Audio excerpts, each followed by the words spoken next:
Hey guys, what's going on? Casey here, back with a new update on the Mustang project. Once again, I'm filming my intros after I've already filmed the whole process. I'm installing Streeter Track Racing's vintage legal Trans Am brake kit. This kit uses calipers from Lincoln Continental that are just absolutely massive, and it also uses big 12 by 1¼ inch wide rotors, vented with aluminum hats. It's a pretty trick setup. It's legal for most forms of vintage racing. It's more brakes than you could ever need on a little lightweight Mustang. It's a pretty cool kit. So it's going to be a two-part for the brake install, and then probably a third doing some suspension and alignment, bump steer, that kind of thing. So what you're going to see in the first episode is just a teardown of the original braking system. For anybody watching who's maybe never taken apart brakes on a vintage Mustang, hopefully it'll be informative. We're going to install some new spindles from Cobra Automotive. They're their big bearing spindle kit as used on the 70 to 73 Mustangs. And then in the second video, we're going to install the actual brake kit itself and get a look at the parts that are in the kit. Anyway, thank you so much for joining back in, and let me get started. All right, so before we get started on the suspension teardown, what we're going to do is we're going to completely loosen the outer tie rod end from the inner tie rod end. This car uses Global West's steering arm adjusters. You need a 7/8 and a 15/16 to break the steering arm free. And then what you get in here and you do is you look at the threads, so you can figure out that if I turn this adjuster, if I turn it clockwise, it will extend the arm, and it'll actually spit the outer tie rod end out from the inner. What I have to do is I have to put my fingers on the nut, the adjuster nut, and what that's going to do is that's going to be a reference point, so that when I start my new bump steer kit back on, I can thread it on to the same point so that the rack is still centered, the steering wheel is still centered, and then I can make my my toe adjustments from that starting point, from a centered starting point. I just have to adjust the toe evenly on both sides first. All right, so in a vintage vehicle, like most vehicles, what limits the suspension droop is the shock absorber. So the first step in this installation process is going to be to take the floor jack and support the suspension. I put like a pump, like a full pump on the floor jack to basically unload the shock. And then I got to get up underneath the engine bay and remove the shock absorber. Starting at the top. Basically, it's a T-bar mount shock, if you're not familiar with the Mustang. So, just pulls out of the way. And then basically, I pull up on it to make sure that we're not under tension. And then turn the shock absorber out of the way. At that point, remove the shock tower.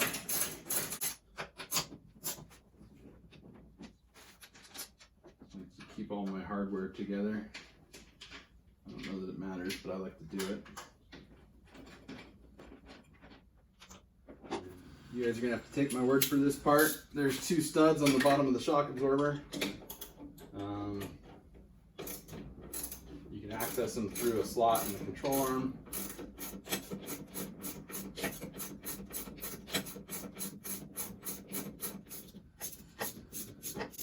Now, if you don't have roller perches on your car, you probably can't take the shock out without getting the spring unloaded. It's a whole thing. The roller spring perches, because there's no bind, they allow the perch to tilt independent of the spring somewhat. Hey folks, this is a little segment I like to call What's Casey Drinking? And I got a really cool Yeti beer koozie. This thing is amazing. It can literally keep a beer cold all day. I mean hours, 4 hours. It's like still sipping temp, which is pretty cool. So if If you don't have one, get yourself a Yeti koozie. They are amazing. I wonder if they make them for tall boys. So this week is Deschutes Brewing Company out of Bend, Oregon's Fresh Haze, Hazy IPA. I told you guys I love a good hazy. This hazy is like one of my favorite hazies on the market. Deschutes is a great brewery. Muir Pond, I believe, is one of their kind of flagships, Muir Pond Pale Ale. If I'm wrong, tell me in the comments. 45 IBUs, 6.5%. It's not going to get you sideways, but it's really delicious. I shouldn't call this segment What's Casey Drinking, because it's What Has Casey Drank? Because it's empty. Anyway. That was fun.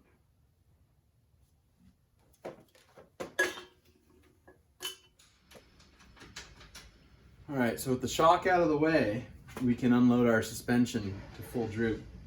But before I do that, I like to take something like a welding glove or a chunk of cardboard and just jam it up underneath the control arm, because that's gonna allow the control arm to rest on something soft instead of metal to metal and screw up your nice undercarriage paint job if you've already done that part. So here we are, full droop. And these are a lowering spring already. Oh, they're just stuck to the rubber. So normally on a factory car, you'd get a spring compressor and you'd come in here and you'd compress the spring a little bit to take it out. You'd also probably want to remove the spring cover. On this car, because it's so low, you can actually just take the spring out by hand. Don't assume though, because springs are under a lot of load and they can be very dangerous. I think the sway bar is kind of holding it up a little bit. There we go. If I hadn't put this car together and installed the spring without a compressor, I'd never assume that I could take it out without one. It's asking for trouble, quite frankly. All right. We're gonna leave the spring out for this installation because we're gonna have to set the bump steer shim stack at the very end. So this can just stay in place. And that's that roller bearing spring perch. Best upgrade you can do on a vintage Mustang. All right, so first things first. I made a little cap for my brake line. So we're going to disconnect the brake line and get the cap on as quickly as possible to minimize fluid loss. And then we're going to take off the caliper just to get that out of the way. And that will allow us to get to the upper and lower ball joint retaining nuts. So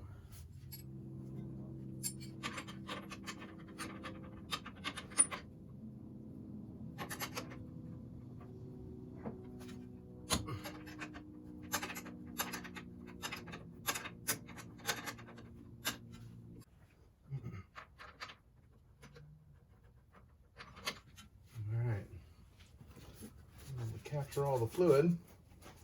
That's always a plus. This Motul RBF 600, man, it burns when it gets on your skin. I should probably be wearing gloves, but you know, we got a pandemic going on and there's a shortage of gloves. And the places that do have them are price gouging. Gotta love that. So next is going to be to loosen the clip that holds the brake line to the frame rail.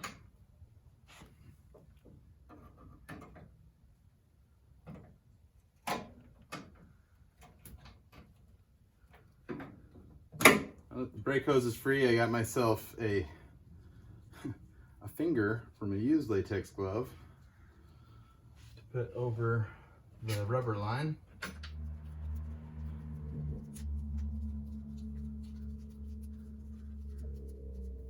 Got that in place. Throw a zip tie around it.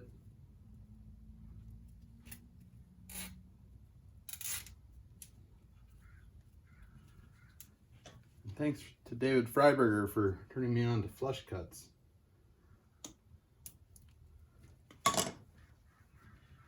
keep your zip tie from maiming you. So we've minimized brake fluid loss and mess. I should probably go wash my hands now, but that's all right. I'll suffer for the YouTube. So next is the caliper mounting bolts, 5/8 inch on these Kelsey Hayes 4-piston calipers.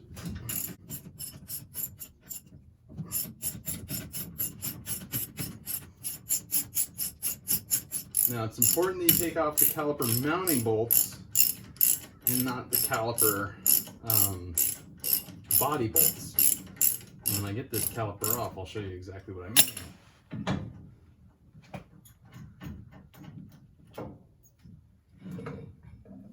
Alright.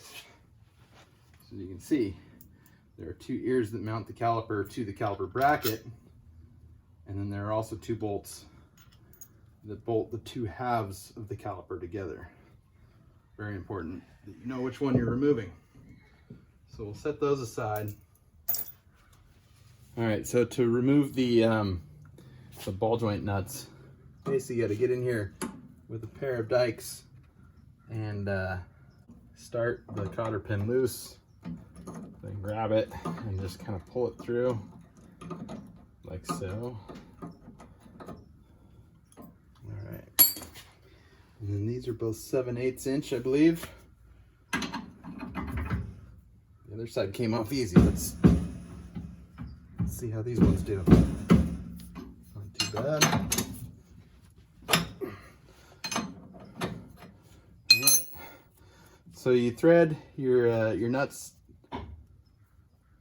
down a little bit. Don't want to take them all the way off. And then what I've found, if you're trying to reuse the rubber dust boots, is to come in and apply a downward pressure and just kind of swing just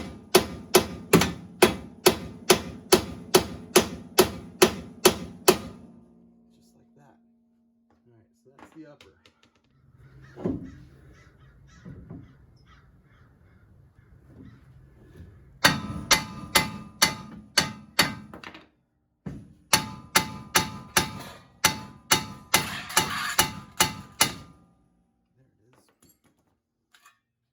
Swing the hammer properly. All right, so when they both pop loose, then it's just a matter of taking your nuts off the rest of the way.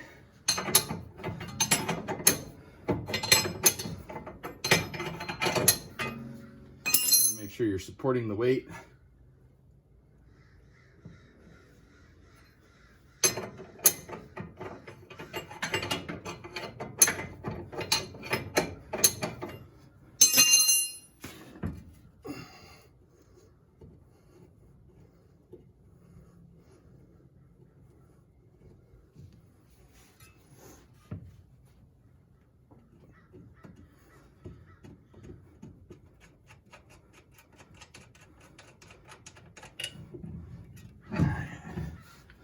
So there's the top.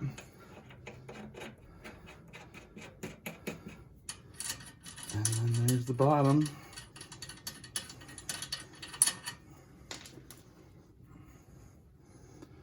And then she slides right off like that. Here's the new big bearing spindle from Cobra Automotive. Pretty straightforward install. Remove our upper ball joint nut that we had threaded back on by hand. Start that.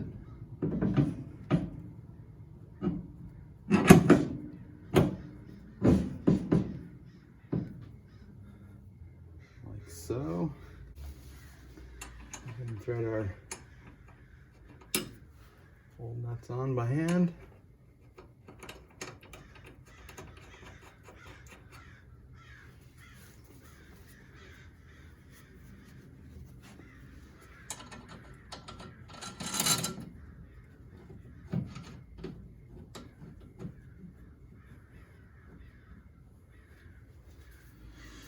All right, so the torque spec on these is between 60 and 90 foot-pounds. The reason it's such a wide range is because you want to go to the low end of the spec first, and then see if you can line up a cotter pin.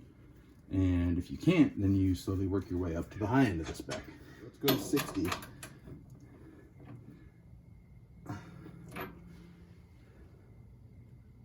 quite there yet.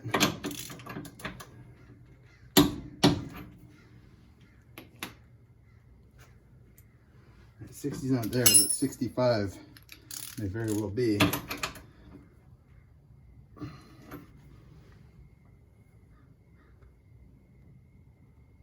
All right, so we're past 60. We're at like 62, and I can get a cotter pin through the bottom. I don't want to chance it to go to the next cotter pin because I've seen how much of a torque increase it takes to get to that next slot, and we'll be well over our 90. So let's go back down to 60 on the torque wrench and see if we can get the top to line up. All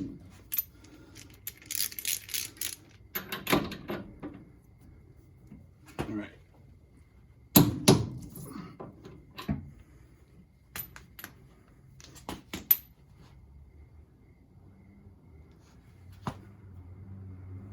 No, didn't move much. Set the torque wrench on 70. And we'll move it a little bit at a time.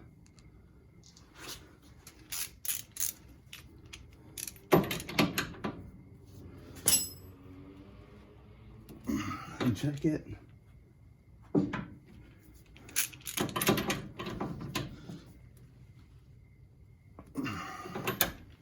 we're getting close.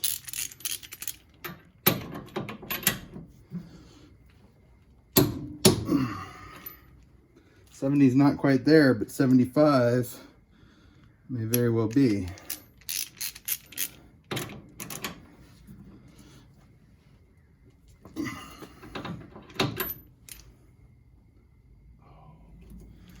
We're not going to quite get to 75. We're right there.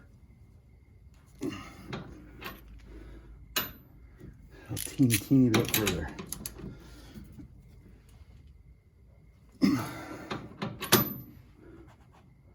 All right, that's perfect. So we'll drop our cotter pins in, and that's the upright installation. All right, so the cotter pins are very straightforward. You just take them and you slide them through where your castle nut lines up with the hole in the ball joint, and then you grab your dikes and you just kind of fold them up and over. I like to go like that, and I like to start to go back down the other side. And I like to take my hammer and I like to just kind of tap it down like that. I'm sure you can see that there. All right.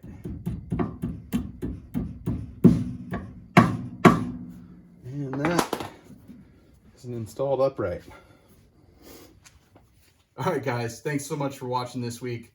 That's the end of part 1. So stay tuned for part 2, and you can see how this all goes together. I hope you liked this week's episode, but if you do, hit that like button, and if you didn't, well, hit the dislike button. Leave me a comment. Let me know what you thought about it. And if you haven't already, please subscribe to the channel and hit the notification bell. I'll be back again next week with another update, and we'll get the parts actually installed. Thanks for watching this week. See you soon.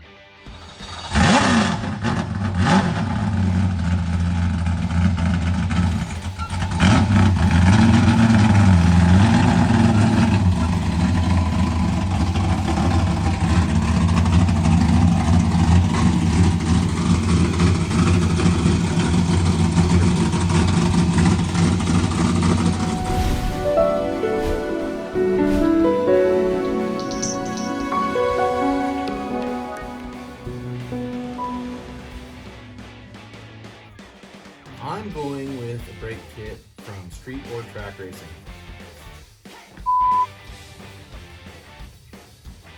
Alright, it's nice and clean, nice and high.